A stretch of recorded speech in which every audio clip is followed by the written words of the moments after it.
Guys, Apple and Amazon both love Mike. He launched Gem Spinner in 2009 in the Apple App Store. It was featured. It was making, a dollar a day in terms of using it, making 7K per day at its crush, at its height. Think of it almost like Candy Crush. And then quote unquote was featured by Amazon App Exchange many times. He was getting 3,000 downloads per day. Now he's taking what he knows about gamification and he's building Wordhuddle.com. And also he's doing a lot of B2B stuff as well, whether it's a marketplace for folks to find help in terms of psychology and other stuff. Hey, folks, my guest today is Mike Katz. Great guest today. He's made games for Apple II, games for first generation Mac, games for the 90s PC and modern PC, Macs, iPhone, Android, you name it, he's done it. He's got chemical emergency response databases and mapping built for NOAA, consumables and recommendations for Amazon, and medical devices for epilepsy, concussions, and sleep apnea. He touches a lot. We're going to dive into all of it today. Mike, are you ready to take us to the top? I'm ready. All right. Let me start with your consumer play, which is interesting. A lot of people go, man, one day when I'm old and retired and rich, I'm going to launch my own game, my own little app. You've launched wordhuddle.com, which how many active people are playing it actively today? I'm getting 300 to 400 players per day right now, finishing games. And that's interesting. So how did you get those downloads? This is equivalent to a SaaS company building like an internal marketplace, right? You've got to get the players to play each other live. How did you get your first 100 players? Well, actually, I posted on a Wordle group on Facebook, and that gave me about 600 players to start right away. And it's sort of dropped down to 400 now because I know some of them are just trying it out. But so that's a way. How did you do that? Did you get permission from the Wordle group owner, or did you just say, screw it, I'm just going to post and see what happens? No, it's actually a very friendly group. There's a lot of people posting different games and so on. I think the Wordle players are generally, friendly and curious to try new games, so it wasn't a problem. Interesting. So you get all these signups when you post in the Facebook group and you're watching the activation metrics. You strike me as an analytics driven guy. What were you watching for? You mentioned completed games. Was that the key activation metric, or what were you looking for? Yeah, completed games is important. Time spent on the page. I'm actually, recording all the plays that are made in the game. So I'm looking at, which when people get discouraged, when people give up, and so on. So I actually early on I put in a feature, just to give feedback on the puzzles, and that's been really helpful in terms of understanding, what players like. I found it was a little surprising to me, but I found that players almost never rate a puzzle as too easy. But if they fail the puzzle, they're going to say it was too hard and it was no fun. So people have fun when they win, basically. That's really, really interesting. So do you have, if you see something that makes you believe a user is about to stop coming back every day, will you give them an easier puzzle so they can complete it and get a positive dopamine hit? It's a good idea to have some easier puzzles on that, or some alternatives for people to try different puzzles. Currently, there's just the one puzzle per day, but it's a good thought. Interesting. And so, what is average time spent on page daily today? It's about 3 minutes. So 3 minutes. Interesting. Is that good? Bad? Yeah, I think that's good for these types of puzzles. That's about how long it's supposed to take, and people. Almost everybody who starts a game finishes the game. So I feel good about that. You've built games for a lot of companies. My audience, I think, are gamers when they're wanting to wind down from running their companies every day. Is there what game would people? What's the biggest game you've built? Most active users, the most publicly well known. Yeah. So there were two. One of them is called Gem Spinner, which is sort of a in the Match 3 Bejeweled Candy Crush family, but with a pretty interesting twist. So I was pretty proud of that. It got featured on the front page of the App Store, actually, back in the day when the App Store opened in 2009, the Apple App Store, and I think it was that year or early 2010 where we got featured on the front page. And how many plays or downloads? Let's see. I think we were charging a dollar per day at that point, and I remember it was about 7,000 in a day in that day. So. Oh, what's going on there, YouTube? Good to see you guys. Now imagine this. You love watching these interviews with SaaS founders, but imagine if we took all of the valuation data out from over 2,807 interviews I've done manually. Saves you a lot of time. Well, we've done this. We've built it into the beautiful interface inside of FounderPath. Check this out. I'll show you how you can access this in a second, but you log in, you connect your Stripe account, you see your valuation real time, you can see what it changed over the past 88 days, and even set goals for valuation this year. Now, the secret to valuation is there's many different ways to value a SaaS business. So the reason you're going to see 3 or 4 different valuations inside of your Founder Path dashboard, this is all free by the way, is because depending on who's doing the buying of your SaaS company, you're going to get a different valuation. A VC is going to pay a different valuation. Private equity firm is different. If you're going to do a minority sale, that's different. And if you sell the whole business, that's a different valuation. You can see all those when I hover over here. Right, so the teal is what a VC would pay, yellow is what private equity, and red is if you sold the whole thing outright. Now, what's cool about this is not built off random data. Again, you guys hear these interviews on YouTube. All these data are built from real-time valuation data points founders share with us on the show. So traction, 1.2 million, seed round, 3.7 raise, they sold 22% of their business. Go in here and filter by the event. Maybe you only want to see companies that have sold the whole business. Well, here are a bunch that have been acquired, the valuation and the multiple. Maybe you're going out right now and you're raising your seed round. Well, go in here and look at all this recent seed deals that went down, what they raised, what valuation they raised at, and what percent that they sold. There's never been a larger data set of SaaS valuations than what you can get now inside of Founder Path, and we're thrilled to bring it to you. All right, we're going to go back to the YouTube video here in a second, but if you want to check this tool out, if you want to jump in and sign up, you can check it out for free to get your valuation at this link, founderpath.com/products/valuations. Or if you go to founderpath.com and hover over products, click on get your valuation here and go ahead and sign up to give it a whirl. Again, all that valuation data live right inside the platform. I hope to see you there. All right, let's jump back into the interview. That's amazing. Okay, and what's the second game? It's called Quote Unquote, and so it's it's like a crossword puzzle where you get a bunch of clues, but the answers to the clues are found inside of a famous quotation. Like an example would be Mark Twain has a quote: "Familiarity breeds contempt and children." Okay, so familiarity breeds contempt. So then we would take parts of those words and create a set of crossword clues where you pick out the parts of the answers in the thing. So all the answers are sitting there in front of you, but you have to figure out where in the quote the different segments of the words. What year was this?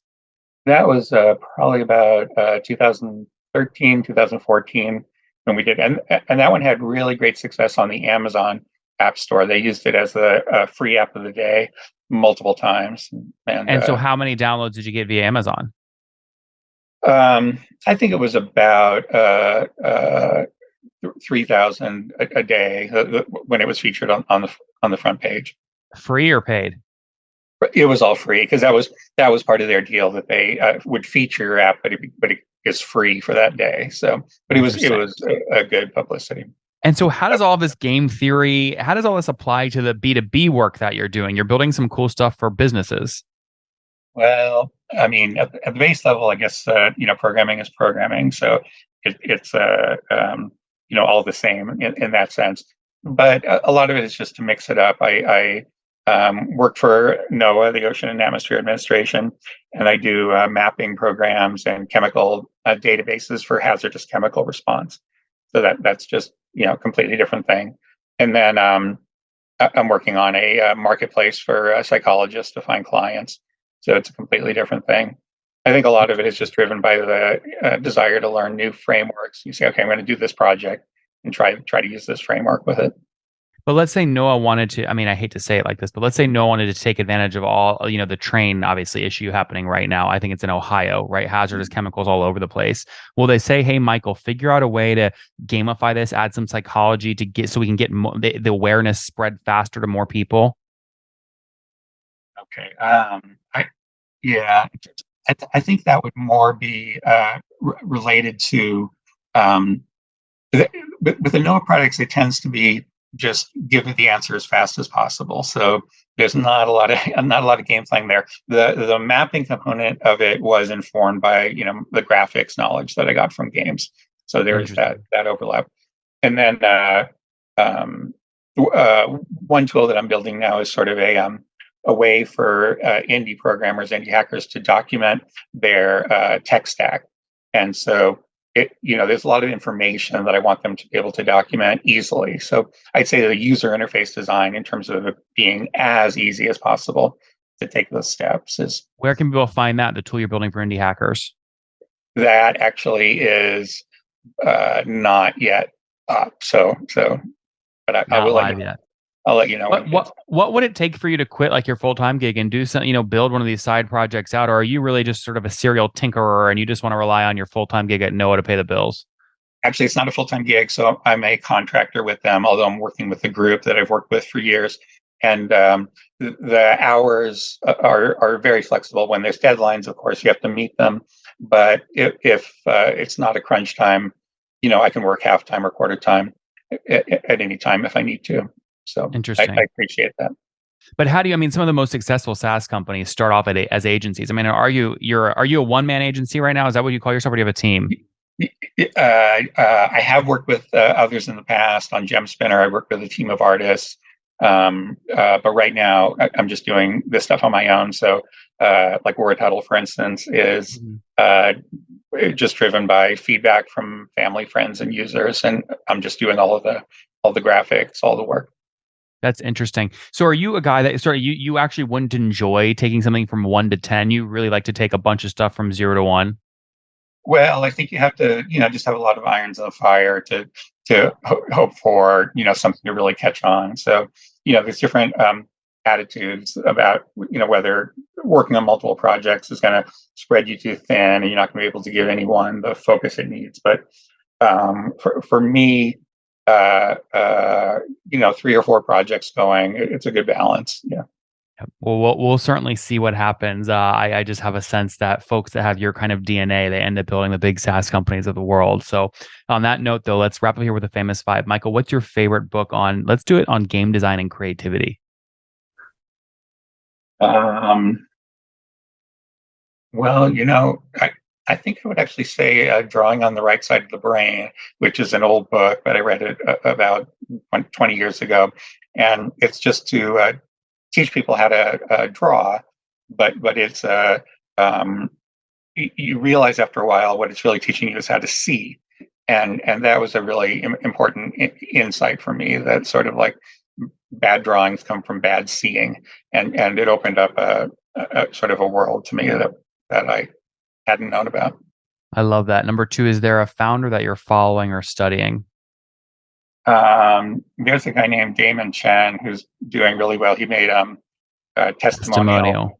Yeah, which is, it seems so simple. It's like, yes, of course, everybody needs a testimonial, and he did a really good job with it. And he's also balancing other projects as well. So he's a good example of someone who I'd be happy if I was doing what he's doing.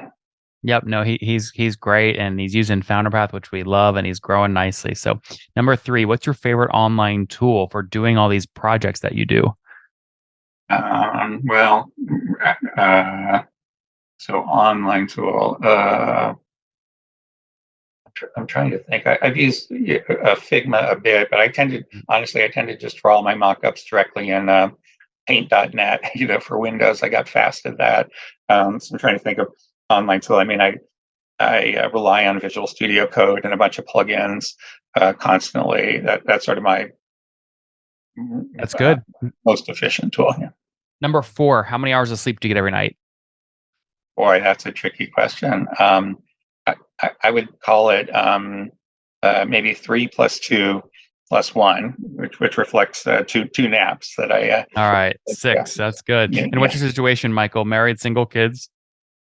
Single. I actually have a girlfriend in Romania, so I've been spending about half my time over there, which has been really great. That's amazing. Okay, and how old are you? I am 55. So 55. Last question. The reference to Apple II games was sort of supposed to give that away. Last question. Something you wish you knew when you were 20.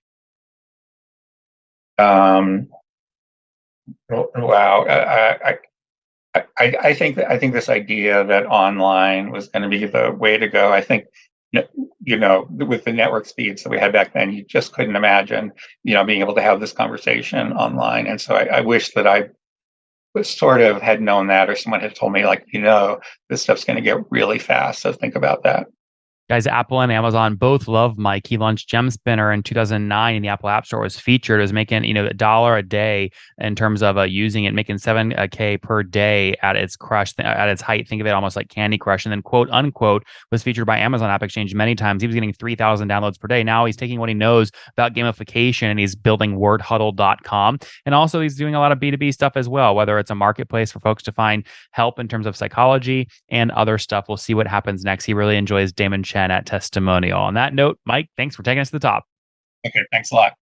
One more thing before you go. We have a brand new show every Thursday at 1 p.m. Central. It's called Shark Tank for SaaS. We call it Deal or Bust. One founder comes on, 3 hungry buyers, they try and do a deal live, and the founder shares back-end dashboards, their expenses, their revenue, ARPU, CAC, LTV, you name it, they share it. And the buyers try and make a deal live. It is fun to watch every Thursday, 1 p.m. Central. Additionally, remember, these recorded founder interviews go live. We release them here on YouTube every day at 2 p.m. Central. To make sure you don't miss any of that, make sure you click the subscribe button below here on YouTube, the big red button, and then click the little bell notification to make sure you get notifications when we do go live. I wouldn't want you to miss breaking news in the SaaS world, whether it's an acquisition, a big fundraise, a big sale, a big profitability statement, or something else. I don't want you to miss it. Additionally, if you want to take this conversation deeper and further, we have by far the largest private Slack community for B2B SaaS